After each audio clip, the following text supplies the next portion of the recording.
The 139th edition of the Royce Boys podcast starts right now. Carolina basketball family is the strongest there's ever been. There ever will be.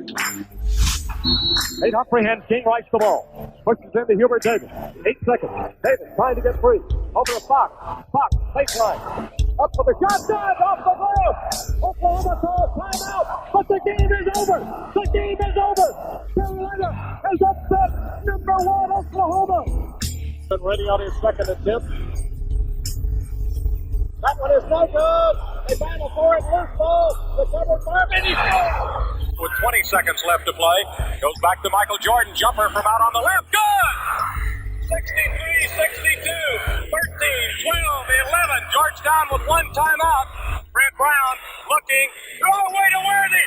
45. The Tar Heels are going to win the national championship. Carolina with foul. He takes the timeout. Technical foul. Technical foul. Brown gets it into Williams. Here comes Williams front court. Williams on the drive. Gets it back out the head. Long outside shot. Short rebound. It's over. And how about the Tar Heels? They are the national champions. The Tar Heels are the national dadgum champions. And that's what it takes when you big time games. You got to compete. You do it with your brain, and you got to do it with your heart too. And that's pretty doggone good. From QCBroadcasting.com, this is the Royce Boys podcast with your host, Josh Marlowe. Hey everybody, welcome into another edition of the Royce Boys podcast. We are powered by Carolina Electrical Services, and for the first time in over 2 months, me and my gracious co-host Anthony, we're doing this podcast together in person. Yeah, it's good. I can actually see your ugly face in person. I was going to say I miss your face, but after that comment, I don't miss it. And I've seen it enough during quarantine to where I never did miss it. But I did miss doing these together in person. We have the kind of chemistry to do it over the phone pretty well, but it's always a lot more. It's just a lot more fun in person, especially if we're going to get into a topic that leads to a disagreement or an argument. Don't know if this podcast will lead to that, but you just quite never know. We'll find out. Usually when we're in person, yes. When we're over the phone, not as much. And we're also not coming on to talk after another disappointing loss where I'm frustrated and still pissed, and you're still frustrated. That season is over. So, my goodness. We've got a few topics to get to tonight. We know we're in the off season, so you guys can tell that we've started spacing our episodes out to about maybe once a week or every 2 weeks at the most. The first thing we're going to tackle is the Carolina basketball account, as we've seen a lot of social media accounts do, did a bunch of polls over the last couple of weeks trying to determine who Tar Heels fans' favorite point guard is in program history. I thought this was a great idea because there was a lot to discuss, because there's a lot of great point guards from a lot of different eras, and there's a lot of older Tar Heel fans on Twitter than most people would believe. It ultimately came down to two recent Carolina guards, and Ty Lawson and Joel Berry in the final two. And Ty Lawson kind of won this thing rather easily. Which, by the way too much recency bias with this, because Phil Ford should have beaten out Joel Berry. I love Joel Berry. Phil Ford was a better point guard than Joel Berry. And, I think that's the thing is when you look at this, you can't read overly too much into it because, as you said, recency bias plays a big part. It's a Twitter poll, yeah. Right. This isn't the end-all, be-all, folks. This doesn't mean Ty Lawson is the greatest and you can never argue this topic ever again. It doesn't work like that. But he did edge out former Tar Heel and national champion and Final Four most outstanding player, Joel Berry. Yes. And it frankly wasn't even close. And I just thought, during all the stuff we've been going through with quarantine and the lack of sports to talk about, and with the, to generate some buzz around Carolina basketball, the Last Dance kind of brought us something one Sunday night for 5 weeks, but that was more MJ, more NBA focused. Yeah, that first episode was about him at Carolina, and then that was pretty much right. We saw Roy a couple other times, including one of his best cameos when they were down for the Olympics in '92, and they asked Ahmad Rashad asks or tells them that tells MJ that somebody said that who was it that they said should take the last shot? Was it Chuck or something like that? Or and they asked him, who do you think should take the last shot? Michael's like, me. And then Roy's in the background, old black hair Roy, just a chuckle. Good old Roy chuckle. But yeah, no, I mean, this was interesting. Although I don't know if it was just me. I was shocked at how big some of the margins were. In terms of, like, I thought there would be, especially once we got late into the bracket, there would be some really close battles, ones that they would have to tweet out a little bit at the end, like, we got a tie, there's a tie, we need some more votes to try to decide this one. And, I mean, it frankly wasn't even close most of the way. Right.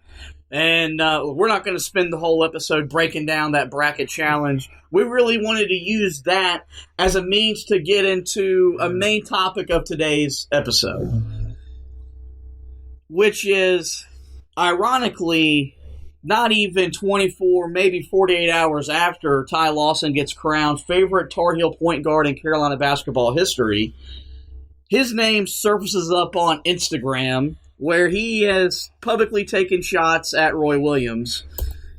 And this got a lot of attention because whenever a former player is taking a shot at a coach, it's going to get, mentioned, let alone when you're in the middle of a quarantine where we have nothing else to talk about.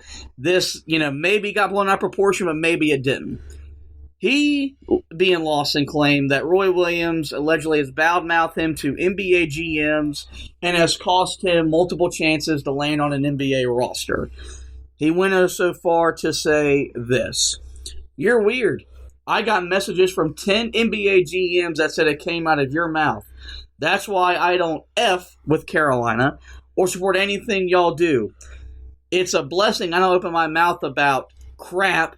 You can imagine what other word he used there. "They asked me why I don't show love to North Carolina. Roy Williams knows why." This podcast is named after Roy Williams. You and I have very high opinions of Roy Williams, the college basketball coach, and the man.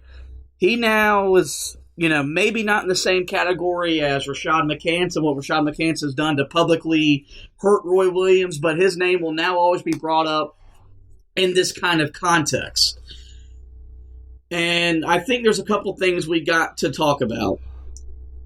Ty Lawson had a lot of trouble at Carolina under Roy Williams, that if you don't read Roy Williams' autobiography, Hard Work, if you're not just familiar with the program, the average Tar Heel fan wouldn't have known that he got kicked out of practice, was threatened to bench.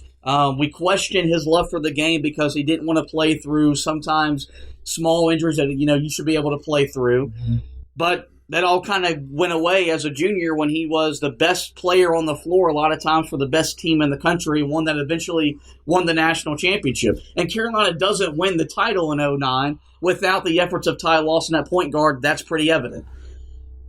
But he was a problem while he was in college.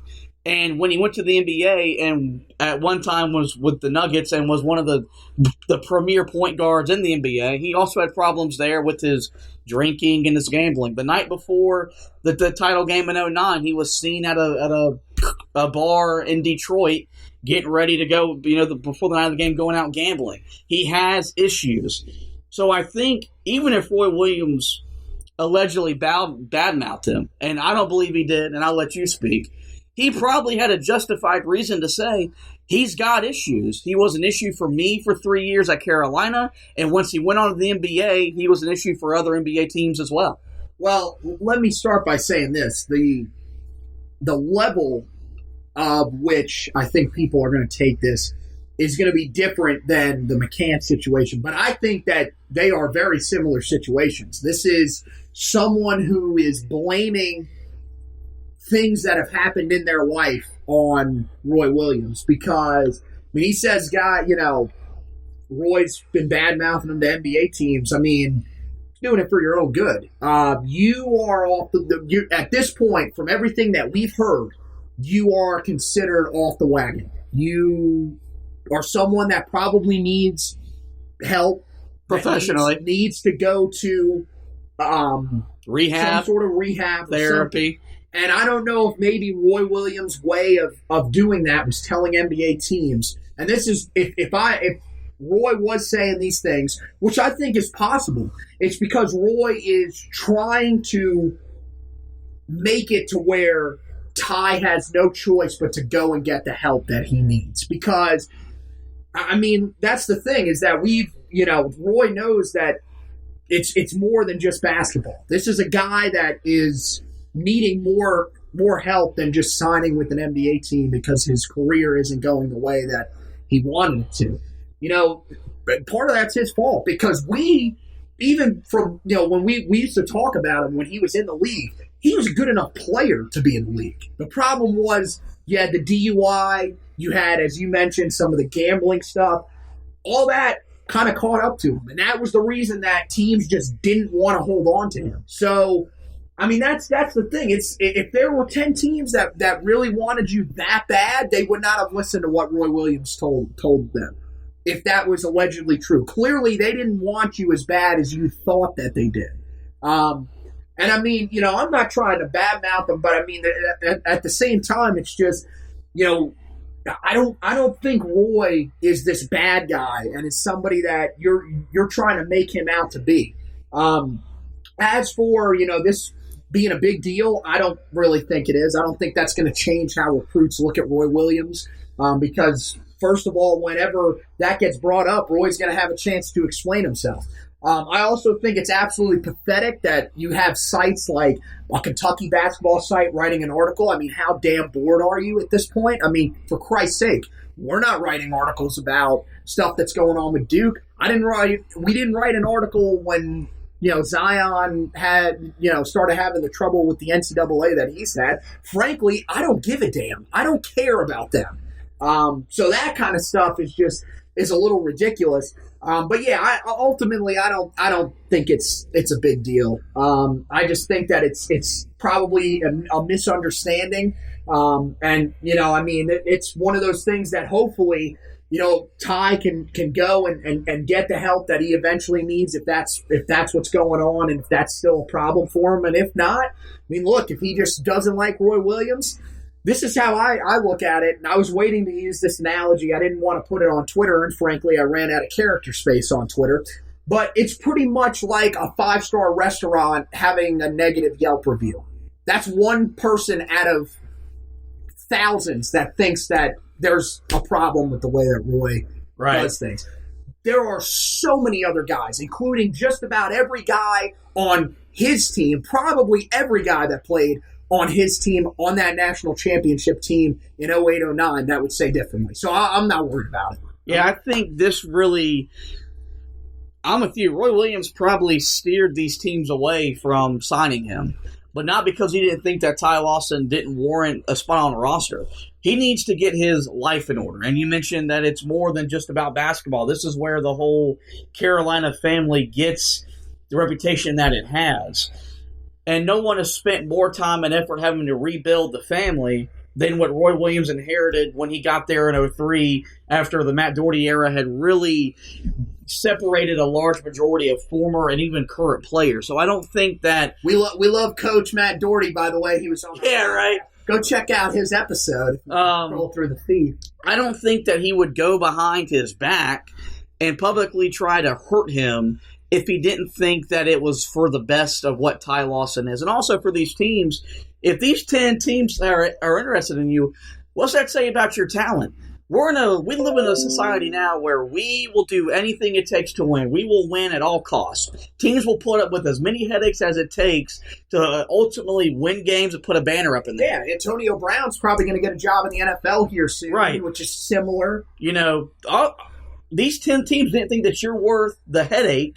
Your talent isn't worth putting up with you showing up drunk, showing up late, getting arrested, gambling your money away, etc. And Roy Williams' comments just reinforce that. I'm with you. I think this is just a blip on the radar. If this was in the middle of a regular year. This probably gets talked about locally on some sports talk stations in the Carolinas. Doesn't become a national story. I don't think Kentucky and Duke message boards are writing up articles about a former player ripping a coach because Duke's had their fair share of issues, and so has Kentucky with Coach K. I was told that was different by many Duke fans, and they're morons. I don't think that really makes